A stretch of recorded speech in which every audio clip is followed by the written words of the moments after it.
विद्यार्थी सादर करीत आहेत विज्ञान नाटिका आत्मनिर्भर भारत। स्मार्ट शेती या मुख्य विषयावर आधारित ही नाटिका हिंदी भाषेत असून नाटिकेचा मुख्य उद्देश शेतीशी संबंधित तांत्रिक माहिती हा आहे। आपण सर्व जाणतो की आपला देश कृषीप्रधान देश ओळखला जात असूनही आपल्या देशात शेतीची प्रगती त्यामानाने कुंठित झालेली आहे। याची जाण घेऊन या नाटिकेद्वारे शेतामध्ये आधुनिक तंत्रज्ञान वापरणे काळाची गरज आहे हा महत्त्वाचा उद्देश साधण्याचा आम्ही प्रयत्न करीत आहोत। तर दर्शकों, प्रस्तुत है नाटिका आत्मनिर्भर भारत। मैं इन नाटिका में सम्मिलित कलाकारों का परिचय करवाने वाली हूँ। सूत्रधार के रोल में है विद्यानंद काळे, किसान रामू के रोल में है सक्षम गिरनाळे, किसान रामू का बेटा राजा के रोल में है अर्णव जायसवाल, ड्रोन दादा का भूमिका तेजस खेड़कर, एग्रीबोट की भूमिका साकार करने वाला है सोहम रेखाते, ग्राम प्रधान की भूमिका में है स्वराज चिंचोड़कर, बुजुर्ग की भूमिका में है आयुष पिंगे और ज्योतिषी की भूमिका में है प्रसाद पाठक। तो प्रस्तुत होने वाली है नाटिका आत्मनिर्भर भारत।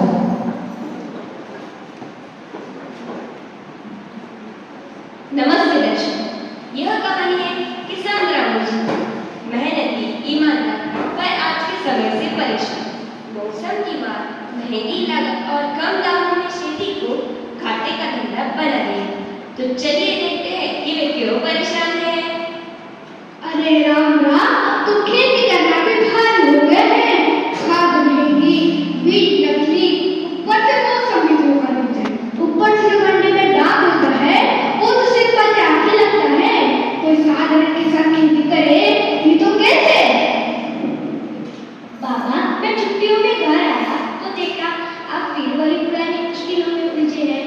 अब वक्त है बदलाव का। जब मैंने 10वीं कक्षा के बाद आगे पढ़ाई करने का निर्णय लिया था, तभी मैंने ठान लिया था कि किसानों के मुश्किलों का हल मैं जरूर ढूंढूंगा। और मैंने नव संशोधन किया है बाबा। ऐसे बदलाव की जरूरत है आज के समय में। बदलाव? और खेती में क्या कोई जादू है तेरे पास? खेती तो जुआ है, जुआ। जिसका फसल समय पर हुई उसका तो नफा ज्यादा, नहीं तो गई फसल पाएंगे। अब तुम कौन से जादू से प्रकृति का नियम बदलोगे? जादू नहीं बाबा, विज्ञान है विज्ञान, जिसे कहते हैं स्मार्ट एग्रीकल्चर। प्रकृति के नियम पर किसका बस चला है? मैं तो केवल किसानों के हार्डवर्क को स्मार्ट वर्क में बदलना चाहता हूँ। जैसे कि मैं शहर में गया, शहर से पढ़ लिख कर आया, मैंने वहाँ कई सारी नई तकनीकियों के बारे में जाना, पढ़ा और समझा।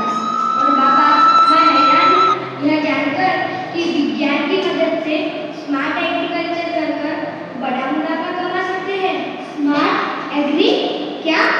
बेटा, हम तो अब तक बैल से खेती करते आ रहे हैं।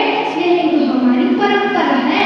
बैल से ज्यादा हम आजकल ट्रैक्टर का उपयोग करते हैं। इससे रहेगा क्या हमारे पास बरखोड़ा? ट्रैक्टर से तो केवल आपकी मेहनत ही कम हो रही है बाबा। अब समय आ गया है कि खेती भी मोबाइल, सेंसर और मशीनों से चले। शहर में पढ़ाई करने के बाद मैंने जाना कि हम दुनिया के तरक्की के मुकाबले कोसों दूर हैं। आइए मैं दिखाता हूँ मैंने क्या बनाया है। सच ही तो कहा है किसान रामू जी ने, पर खेती करते करते ट्रैक्टर तक आ पहुंचे और ट्रैक्टर से आगे भी कुछ हो सकता है, इसका तो अंदाजा भी नहीं किया।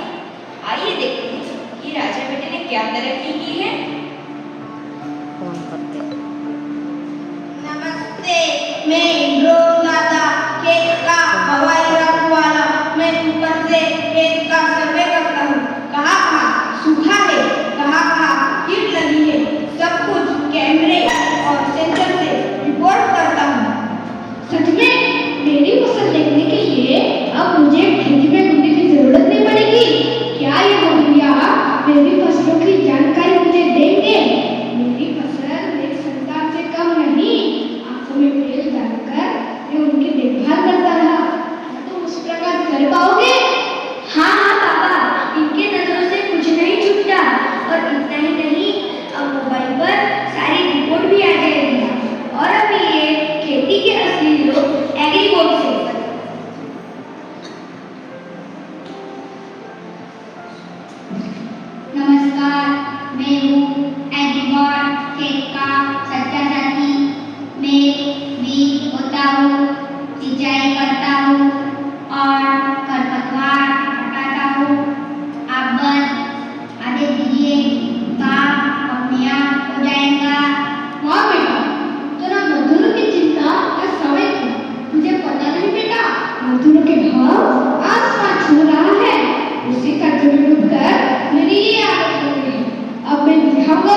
स्वीकार कर लिया, क्या बाकी गाँव वाले भी अपनाएंगे?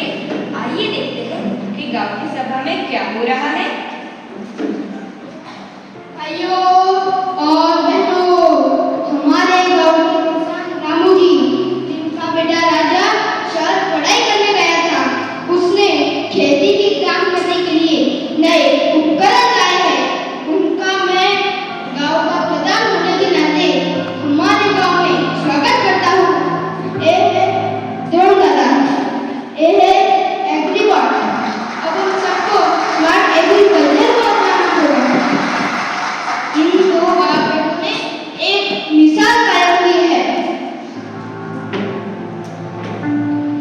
प्रधान जी, ये मशीनें तो बहुत महंगी होगी, छोटे किसान कैसे खरीदेंगे और खरीद के लिए तो इनसे काम कैसे करवाएंगे? भला अनपढ़ किसान इन यंत्रों से काम कैसे करवाएंगे? दादाजी, जब ट्रैक्टर पहली बार आए तब की बात और आज का समय याद कीजिए। जैसे कई किसानों ने ट्रैक्टर को खरीदा, कई किसानों ने किराए पर लिया, ऐसे ही हम इन यंत्रों को भी अपनाएंगे। और हाँ, सरकार अब सब्सिडी भी दे रही है और कई उपकरण साझा केंद्रों पर उपलब्ध है, जिसे सब किसान मिलकर उपयोग कर सकते हैं। अगर किसानों के पास धन पहले से ही है तो समझता हूँ कि क्या मजाल कि वो किसानों की तरक्की को रोके। सही कहा राजा बेटा, हल तो किसानों के पास पहले से ही है। मैं और मेरी पीढ़ियां तो बैल हल और ज्यादा से ज्यादा ट्रैक्टर से ही खेती करती हैं। लेकिन हम जैसे उपकरण अब गाँव-गाँव पहुँच रहे हैं। बस जानकारी चाहिए और इच्छा।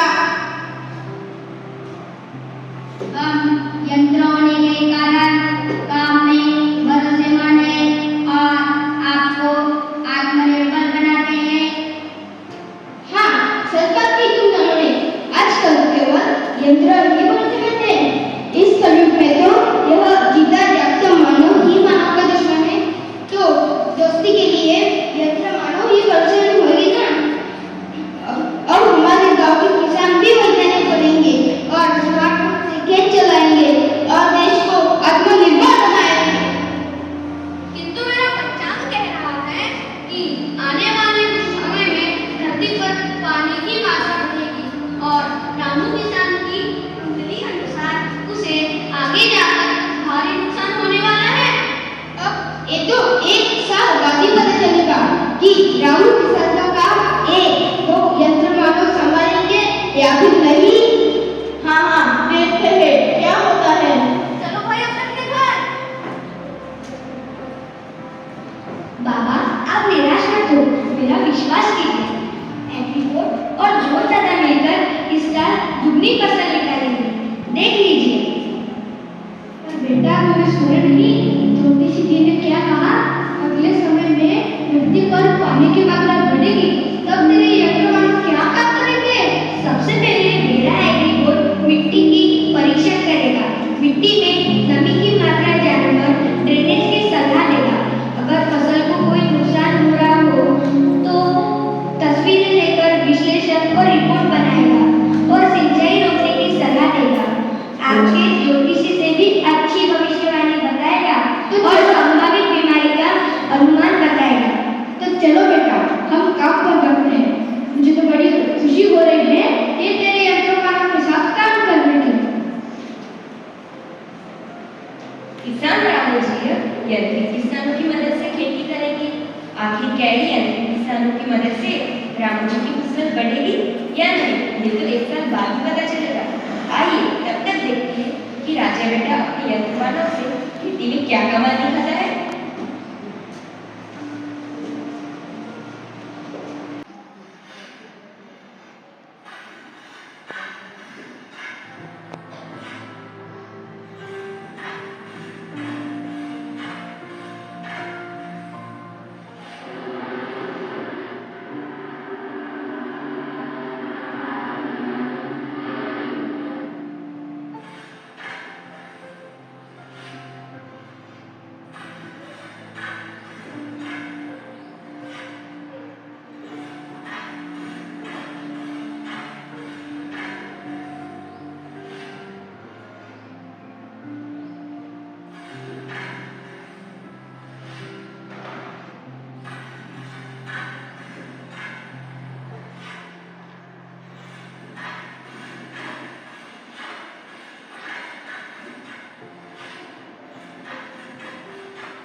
रावण किसान की मछली हल करने वाला एक रोबोट जिसे आप देख सकते हैं। रावण किसान की खुशी का ठिकाना नहीं रहा।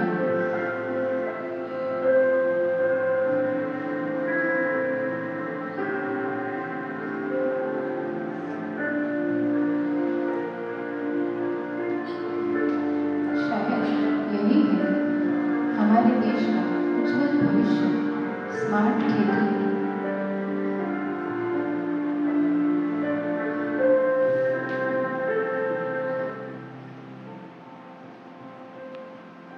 देखते ही देखते एक साल बीत गया। अब समय आ गया है कि यह देखने का कि राजा बेटे ने अपनी यंत्रमानव से खेती में क्या कमाल दिखाया है। देखो, मेरे दोनों बेटों ने मिलकर इस साल बहुत अच्छी फसल ली है। अभी ग्राम प्रधान जी को संदेशा भेजता हूँ कि गांव में फिर से ग्राम सभा का आयोजन कीजिए। तो चलिए दर्शक, देखते हैं कि गांव की सभा में क्या हो रहा है। तो कहिए दादाजी, क्या विषय है सभा में? प्रधान जी, मेरे दोनों बेटों ने मिलकर इस साल बहुत अच्छी फसल ली है। रामू किसान का क्या हालचाल? या तो रामू जी बताएंगे। दादाजी और प्रधान जी, इस साल मैंने हर साल से 2 गुना उत्पाद लिया है। मेरे बेटे ने मेरे परिश्रम एकदम कम कर दिए। अब ये कैसे हुआ, ये तो मेरा राजा बेटा ही बता सकता है। नमस्ते। सबसे पहले मेरा एग्री कोड बताएगा कि उसने खेती में क्या क्या किया है।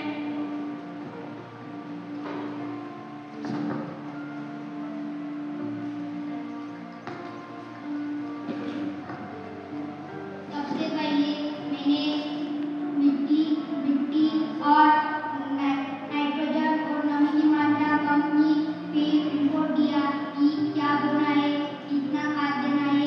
राजा ने मेरे रिपोर्ट अनुसार बीज मंगवाए। ना पानी की बर्बादी, ना खाद की। बीच बीच में निराई और बुराई की तरफ बीच बीच में निराई और बुराई की तरफ सिंचाई सिंचाई निराई और बुराई की तरफ खरपतवार हटाया ताकि फसलों को पूरा पोषण मिले। वाह बेटा, तू तो कमाल कर रहा है। क्या तू फसल काट सकता है? जी हाँ, मैं फसल काट सकता हूँ, तेज, साफ और बिना नुकसान के। राजा बेटा, इस उड़न खटोले ने क्या किया है?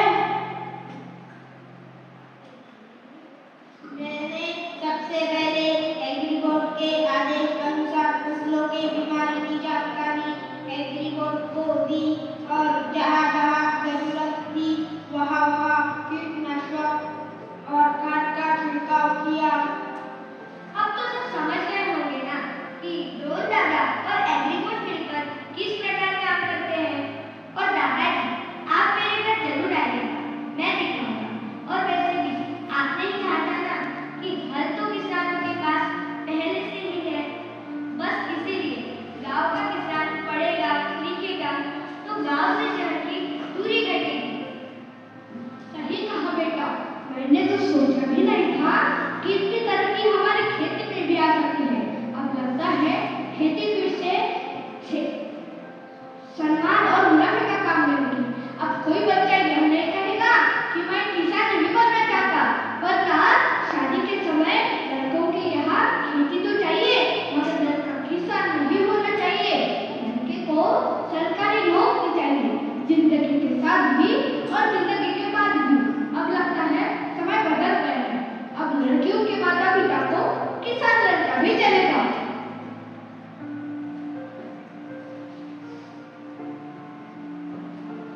खेती अब केवल मिट्टी से जुड़ी नहीं, अब ये तकनीक और ज्ञान से भी जुड़ी है। स्मार्ट एग्रीकल्चर से किसान की मेहनत कम होगी और फसल ज्यादा। प्रेक्षकों, हमने देखा है कि कई बार हमारे किसान भाई